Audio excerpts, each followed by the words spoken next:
Hi, this is Tamar George, and today we're going to talk about the entity Oversoul.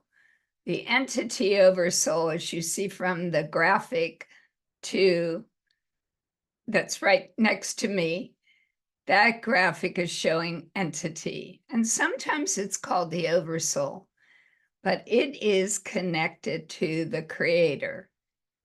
And that means that that entity Oversoul is creator energy. And that energy exists in time space. Time space is where all that is happening right now. And all that is creator energy. So sometimes you've heard we are a multidimensional being, and that is where the entity resides. Now, the entity makes a choice, and that choice sometimes says, hey, I'd like to go to planet Earth and figure out with what is it like to actually be in a physical form. And that physical form is what we choose as this clown suit that we wear in a lifetime here down on the planet. And so that entity Oversoul does decide with a very serious sort of a plan that if it's going to be stuck in a body for 110 years, what does it want to accomplish? What does it want to do? What kind of lessons does it need to learn? Because we are striving constantly to figure out what creation is about, what to do, what not to do, how to take care of a planet, how not to take care of a planet. So we are here in Earth School to figure out what are the problems. Now we know that some of the problems are that we create a mindset that says, here's what we believe. And sometimes it's not really accurate. We don't have enough information. So that's why I went with the graphic. And the graphic is all about that line that says the entity can send itself, a piece of itself, into a physical body.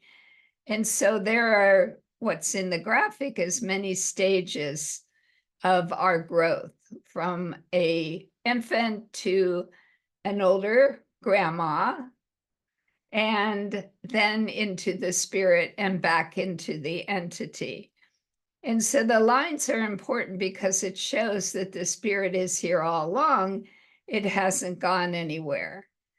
But when it is choosing that physical baby, because this is the purpose really of the teaching, to say that it is choosing when it's going to come into that form.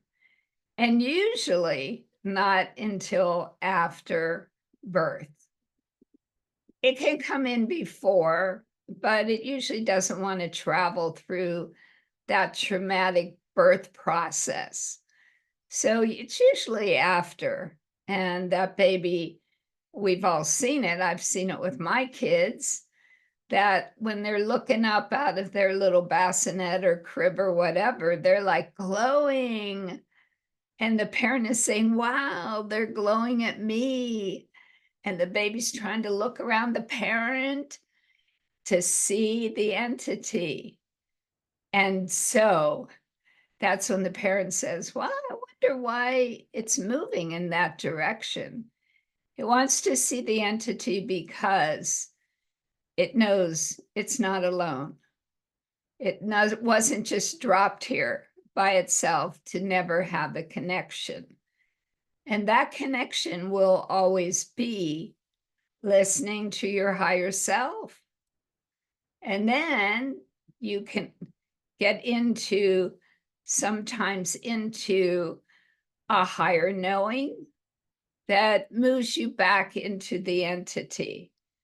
So a lot of our information in meditation and with our psychic abilities in our dream state is having that communication.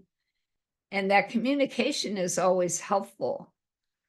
And that communication that's what I've been doing for the last 40 years.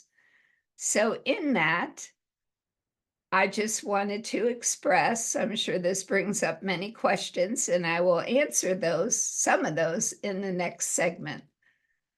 Thank you.